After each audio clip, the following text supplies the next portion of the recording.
Code birthday shorts trend ஆகிட்டு இருக்கு. இப்போது ரொம்ப முக்கியமான ஒரு ஃபிலிமில் உள்ள ஒரு டெவலப்மெண்ட்னு சொல்லலாம். இது எதுக்காக அப்படிங்கிறது எல்லாருக்கும் உங்களுக்கு நல்லா தெரியும்னு நினைக்கிறேன். இன்றைக்கி இளைய தளபதியாக இருந்து தளபதியாய் முன்னேறிய ஆக்டர் விஜய் அவர்களின் 50வது பிறந்த நாள்.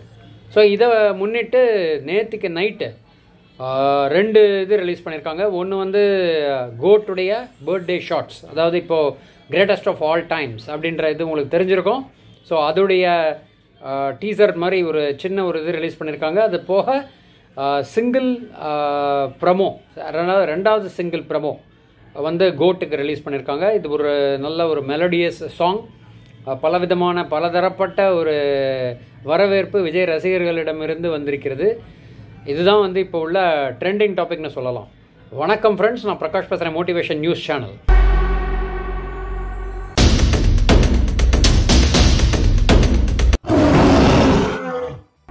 Welcome to my channel. இப்போது இந்த ட்ரெண்டிங் டாபிக் இது ஸ்டார்ட் பண்ணியிருக்கேன். இதில் இன்றைய தினம் பார்க்க போகிற இந்த ஒரு கோட்டுடைய பர்த்டே ஷார்ட்ஸ், அதை பற்றியும் சில இதையும் நீங்கள் பார்க்கலாம். ஜஸ்ட் ஒரு கிளிம்ஸ் மாதிரி கொடுத்துட்றேன். இப்போ இது நேற்றைய தினம் ரிலீஸ் ஆன இன்றைய அதுக்கு முன்னாடி ஹாப்பி பர்த்டே ஆக்டர் விஜய் நம்ம சேனல்லேருந்து தெரிவிச்சுக்கிறோம். ஸோ இது மட்டும் இல்லாமல் அவர் தன்னுடைய பொலிட்டிக்கல் என்ட்ரியும் கொடுத்துருக்காரு. ஸோ அதுக்கும் பெஸ்ட் ஆஃப் லக்னு சொல்லலாம். ஸோ ஜஸ்ட் ஒரு சின்ன இந்த ஒரு தருணத்தில் நான் சொல்ல நினைக்கிறது என்னென்னா, இந்த ஒரு ட்ராவல் ஃப்ரம் அவருடைய ஆரம்பத்திலிருந்து அவர் எப்படி ட்ராவல் பண்ணியிருக்காரு அப்படிங்கிறதுடைய ஒரு சின்ன கிளிம்ஸ் பார்த்துடலான்னு நினைக்கிறேன். ஸோ பார்த்திங்கன்னா விஜய் நமக்கு எல்லாருக்குமே தெரிந்த ஒரு நபர், கமர்ஷியல் ஹிட் கொடுக்கக்கூடிய மாஸ் ஹீரோ. ரஜினி, கமலுக்கு அந்த இதில் வரிசையில் விஜய் சேர்கிறார் என்பது குறிப்பிடத்தக்கது. இவர் பிறந்த தேதி 22 ஜூன் 1974 பிறந்திருக்காருங்க. அது எல்லாருக்குமே விஜய் ரசிகர்கள்லாம் இது என்னப்பா இதெல்லாம் போய் சொல்லிக்கிட்டு இருக்கே அப்படின்னு நினைப்பீங்க. பட் மற்றவங்களுக்காக நான் சொல்கிறேன். ஸோ இது போக இவர் கிட்டத்தட்ட ஒரு 3 டெக்கேட், அதாவது 36 வருடங்கள் ஃபிலிம் இண்டஸ்ட்ரியில் ட்ராவல் பண்ணிட்டாரு. இவர் ஆக்டர் மட்டும் இல்லாமல் சிங்கராகவும் இருந்திருக்காரு. நிறைய பாட்டு விஜய் ரசிகர்களுக்கு ஒன்ஸ் அகெயின் நல்லா தெரிஞ்சிருக்கும். 65 படங்களுக்கு மேல் நடித்திருக்கிறார் விஜய்னு சொல்லலாம். நிறைய கமர்ஷியல் ஹிட்ஸ் கொடுத்துருக்காரு. எஸ்.ஏ. சந்திரசேகர் புகழ்பெற்ற இயக்குனர், அவருடைய தந்தை. முதல்ல அவர் என்ட்ரி ஆன படம் என்னன்னு பார்த்தீங்கன்னா நாளைய தீர்ப்பு. அதுக்கப்புறம் அவருக்கு 1998 அவருக்கு கலைமாமணி அவார்டு கிடச்சிருக்கு. அதை தொடர்ந்து பல வெற்றிகள். அதில் முக்கியமான வெற்றின்னு சொல்கிறது 2003 கில்லி. அது எல்லாருக்குமே நல்லா தெரியும். இது எதுக்காக ஃபேமஸ் அப்படிங்கிறது அந்த கதையை தாண்டி, அந்த ரசனையை தாண்டி, அந்த காமெடியை தாண்டி அவர் செய்த மிக முக்கியமான சாதனை என்ன அப்படின்னு பார்த்திங்கன்னா, எம்ஜிஆருடைய அடிமை பெண் முதல் வாரத்திலேயே 50 கோடி ஏர்ன் பண்ணியிருந்தாங்க அந்த காலத்தில். அதே இதை ஈக்குவல் பண்ணிய ஒரு சாதனை இந்த கில்லி படத்திற்கு உண்டு என்பது மிக குறிப்பிடத்தக்க ஒரு விஷயம்னு சொல்லலாம். இதுக்கப்புறம் திருப்பாச்சி, போக்கிரி, அப்புறம் 2010 துப்பாக்கி, கத்தி, சர்க்கார், இது மாதிரி பல வெற்றி படங்களை கொடுத்திருக்கிறார். பிப்ரவரி, இப்போ இந்த வருடம் பார்த்திங்கன்னா ரொம்ப இம்பார்ட்டன்ட் டெவலப்மெண்ட் என்னென்னா, பிப்ரவரி 2024 நான் ஃபிலிம்ஸ்லேருந்து ரிட்டையர் ஆவேன்ற மாதிரி ஒரு ஹிண்ட்டு கொடுத்துருக்காரு. அது இருக்கா இல்லையாங்கிறது பொறுத்து இருந்து தான் பார்க்கணும். பொலிட்டிக்கல் என்ட்ரி அஃப்கோர்ஸ் டிவிகே அப்படிங்கிற அந்த கட்சியின் ஆரம்பம் நிச்சயமாக ஒரு டேர்ன் அரவுண்ட் எதிர்பார்ப்பு பயங்கரமாக இருக்குது. ரஜினிக்கும் இருந்துச்சு. பட் ரஜினி ஏதோ ஒரு காரணத்தினால விட்ரா பண்ணிட்டார். இப்படி இல்லாமல் ரசிகர்களை ஏமாற்ற மாட்டார். நடித்து கொண்டே அவர் எல்லாருடைய ஒரு ரசிகனுடைய மனசில் என்னென்னா, நடிச்சுக்கிட்டே அவர் பொலிட்டிக்கல் கேரியரை ஃபாலோ பண்ணுவாரா அப்படின்ற ஒரு எதிர்பார்ப்பு இருக்கும். முடியுமா, சாத்தியமா, எவ்வாறு அவர் பொலிட்டிக்கல் என்ட்ரி ஆகிட்டார்னா எவ்வளோ தூரம் அவர் சாதிக்க வேண்டி இருக்கும், அதுக்கு எஃபர்ட்ஸ் எவ்வளோ போட வேண்டியிருக்கும். நம்ம ஆல்ரெடி இப்போ உழைக்கும் வர்க்கமான சீமான் மற்றும் அண்ணாமலையை பார்த்துருக்கோம். எவ்வளோ அக்ரெசிவாக ஃபீல்டில் இறங்கி செய்கிறாங்க. ஆனாலுமே அவங்களால வெற்றி கிடைக்கவில்லை. பொறுத்திருந்து பார்க்கணும். பட் அவங்களுக்கெல்லாம் இல்லாத ஒரு விஷயம், இவர்கிட்ட அந்த கரிஷ்மா, அவருடைய அந்த ஹீரோ, மாஸ் அப்பீல் எல்லாமே இருக்குது அவர்கிட்ட. கன்வெர்ட் பண்ணுவாரா அப்படிங்கிறத எதிர்பார்ப்பு. எம்ஜிஆரை தொடர்ந்து விஜயகாந்த் ட்ரை பண்ணார். அவருடைய உடல்நலம் பாதிக்கப்பட்டதனால் அவரால் ப்ரூவ் பண்ண முடியல. விஜய் வருகிறார், முடியுமா அப்படிங்கிறத பொறுத்து இருந்து பார்க்கணும். இதை தவிர மிக முக்கியமான சில விஷயங்கள் என்ன அப்படின்னா, ஈஸ்டர்ன் ஐ டாப் செலிப்ரிட்டின்னு சொல்லி ஏஷியாலேயே இவருக்கு ஒரு லிஸ்ட்டு கொடுத்துருந்தாங்க. அது வந்து ரொம்ப ப்ரெஸ்டீஜியஸ் லிஸ்ட்டு. அதில் இவருடைய பேரும் இருக்குது. தவிர போன வருடம் பாலிவுட் ஆக்டர்ஸ் லிஸ்ட்டில் இவர் ஒருவர் பேர் தான் நம்ம சவுத்லேருந்து இருந்ததுங்கிறது குறிப்பிடத்தக்கது.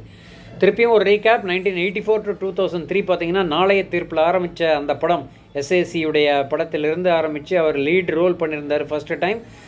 1992 ரிலீஸ் ஆச்சு இந்த படம். அதுக்கப்புறம் செந்தூர பாண்டி, ரசிகன், தேவா, கோயம்புத்தூர் மாப்பிள்ளை, அந்த மாதிரி சில படங்கள்லாம் நடித்தார். பூவை உனக்காக விக்ரமன் டைரக்ஷனில் பண்ணியிருந்தார். அப்புறமா பிரேக் எடுத்துகிட்டு திருப்பி அவருக்கு வந்து 97 வந்து காலமெல்லாம் காத்திருப்பேன், அப்புறம் லவ் டுடே, தொடர்ந்து லவ் டுடே, நேருக்கு நேர், காதலுக்கு மரியாதை, ரொம்ப ஹிட் படம். நானே வந்து காலேஜ் படத்துலலாம் ரொம்ப ரசித்த படம்னு சொல்லலாம். நினைத்தேன் வந்தாய், பிரியமுடன், துள்ளாத மனமும் துள்ளும். 1999 வந்து என்றென்றும் காதல், நெஞ்சினிலே, அப்புறம் மின்சார கண்ணா. 2000 தான் வந்து கண்ணுக்குள் நிலவு அப்படிங்கிற 25வது படம் அவர் பண்ணியிருந்தார். அப்புறமா நமக்கு எல்லாருக்குமே தெரிஞ்ச பிரியமானவளே, இவரும் சிம்ரனும் பண்ணியிருந்தாங்க. அதை தொடர்ந்து வெற்றி படங்களான ஃப்ரெண்ட்ஸ், பத்ரி, ஷாஜகான், இதெல்லாம் ரொம்ப ரொமான்டிக் கம் ஒரு மாதிரி மிக்சடான படமாக இருக்கும். ஏன்னா வந்து அதில் வந்து ஃபைட்டு, மாசு மற்றும் ரொமான்ஸ் எல்லாம் கலந்துருக்கும். தமிழன் அப்படின்ற ஒரு படம் நமக்கு எல்லாருக்குமே தெரியும். பிரியங்கா சோப்ரா ஃபஸ்ட்டு தமிழில் நடித்த படம் இது. 2002 வந்தது. இதில் நிறைய வந்து அவர் எப்படி வந்து சட்டத்தை வந்து மக்கள் இடையே கொண்டு போகலாம் அப்படின்ற மாதிரி ஒரு இதில் போயிருப்பார். ஸோ அதுதான் வந்து இப்போது அப்போவே வந்து விதை போட்டாரோ அப்படின்ற மாதிரி ஒரு டவுட் வரும். ஸோ அதை தொடர்ந்து ரொமான்டிக் ஃபிலிம்ஸ் யூத்து, அப்புறமா வந்து ஒரு ஃபைட்டிங் ரதர் ஒரு மாஸ் படம் பகவதி நமக்கு எல்லாருக்குமே தெரியும். வசீகரா, புதிய கீதை, இதெல்லாம் வந்து இந்த காலகட்டத்தில், அதாவது நான் சொல்கிறது 2001 அந்த காலகட்டத்தில். 2003 11 வரைக்கும் பார்த்திங்கன்னா கில்லி தரணி டைரக்ஷனில் பண்ணது. த்ரிஷா, பிரகாஷ் ராஜெல்லாம் நடிச்சிருந்தாங்க. அது நல்லாவே நமக்கு ஹிட்டு. இப்போ திருப்பி ரீரிலீஸ் பண்ணி அதுவும் வந்து மெகா ஹிட்டாக வந்திருக்கு அந்த படம். அதே தொடர்ந்து மதுரை, திருப்பாச்சி, சச்சின், சிவகாசி, போக்கிரி, இதெல்லாம் வந்து அவர் பண்ணியிருந்த பல படங்கள்னு சொல்லலாம்.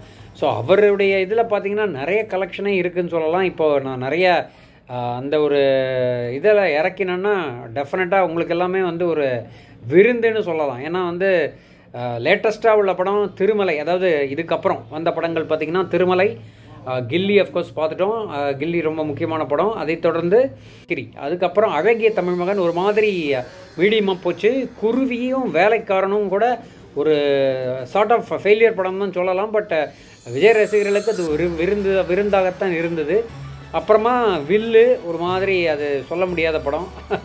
அதுக்கப்புறம் வந்து பார்த்திங்கன்னா சுறா கூட நல்லா காமெடியிலையும் சரி இதுலேயும் சரி ஒரு மாதிரி ஆக்ஷனில் இது பண்ணியிருந்தாங்க, மேனேஜ் பண்ணிட்டாங்க. காவலன் டெஃபினட்டாக நல்ல படம். சித்திக்குடைய டைரக்ஷன். அது வந்து மம்மூட்டி இதில் பண்ணியிருந்தார், மலையாள படத்தில் பண்ணியிருந்தது, ரீமேக் பண்ணியிருந்தாங்க. அதுக்கப்புறம் இது காவலனை தொடர்ந்து வேலாயுதம் தீபாவளி ரிலீஸாக இருந்தது. இதெல்லாம் வந்து 2012 முடித்த படம். 2012 பார்த்திங்கன்னா நண்பன் ரொம்ப ரொம்ப மெகா ஹிட், 3 Idiots ரீமேக். அதுக்கப்புறம் துப்பாக்கி டெஃபினட்டாக நம்ம எல்லாருமே ரசித்த படம். தலைவா, அதுவும் ஒரு பொலிட்டிக்கல் என்ட்ரிக்காக வித்திடப்பட்ட ஒரு படம்னு சொல்லலாம். ஜில்லா அஃப்கோர்ஸ் நிறைய பேருக்கு ஓவராக பண்ணியிருக்காருன்னு ஒரு இது கிரிட்டிசிசம் இருந்தது. பட் ஓவரால் ஜில்லா வந்து மோகன்லாலுடைய காம்பினேஷனுங்கிறனால ஒரு மாதிரி கொண்டு போயிட்டார். கத்தி, அதை தொடர்ந்து புலி வந்து ஒரு சில்ட்ரன்ஸ் ஃபிலிம் ட்ரை பண்ணலான்னு ஒரு நிஷ் ட்ரை பண்ணியிருந்தார், ஒர்க் அவுட் ஆகலை. சிம்புதேவனுடைய படம் அது. அதுக்கப்புறம் அஃப்கோர்ஸ் தெரிக்க விட்டுருந்தார் இதில். அதுக்கப்புறம் பார்த்திங்கன்னா பைரவா காம்பினேஷன் ஆஃப் என்ன சொல்கிறது, மாஸு, காமெடி, ரொமான்ஸ் எல்லாமே ஒரு கலவைன்னு சொல்லலாம் அதை பொறுத்தவரை. அதுக்கப்புறமா பார்த்திங்கன்னா சர்க்கார் தான் வந்து திருப்பியும் once again coming back to political சர்க்கிள்ன்ற மாதிரி கீர்த்தி சுரேஷோட பண்ணியிருந்தார். இந்த படத்துடைய மிக முக்கியமான விஷயம் என்னென்னா, இந்த படம் மூலமாக அவர் 100 கோடி தொட்ட அந்த கிளப்பில் ஜாயின் பண்ணிட்டார். ஸோ இதற்கு பிறகு தான் வந்து பீஸ்ட் பண்ணியிருந்தார். ஸோ பீஸ்ட்டில் ரொம்ப எதிர்பார்ப்பு இருந்தது, பட் அவ்வளோவா அது கிளிக் ஆகலன்னு சொல்லலாம். பட் ஸ்டில் ஓரளவுக்கு அதை ஒன்ஸ் அகெயின் விஜய் ரசிகர்களுக்கு அது ஒரு விருந்து. அதற்கு பிறகு வாரிசு தெலுங்கு ரீமேக் மாதிரி ட்ரை பண்ணியிருந்தார், தெலுங்கு டைப்பில் ட்ரை பண்ணியிருந்தாருன்னு சொல்லலாம்.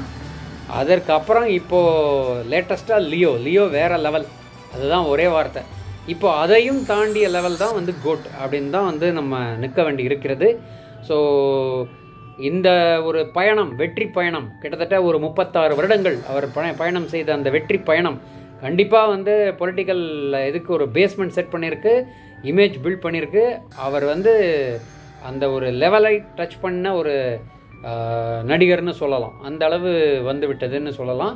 அதற்கு பிறகு பொலிட்டிக்கல் என்ட்ரி உங்களுக்கு தெரியும், டிவிகே தமிழக வெற்றி கழகம் ஆரம்பிச்சிருக்காரு. ரொம்ப எதிர்பார்ப்பு இருக்கிறது, பார்க்க வேண்டும்.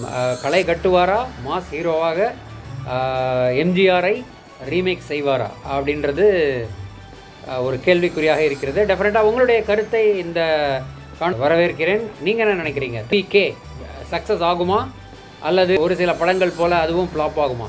எதிர்பார்ப்பு நிறைய. செய்வாரா விஜய்?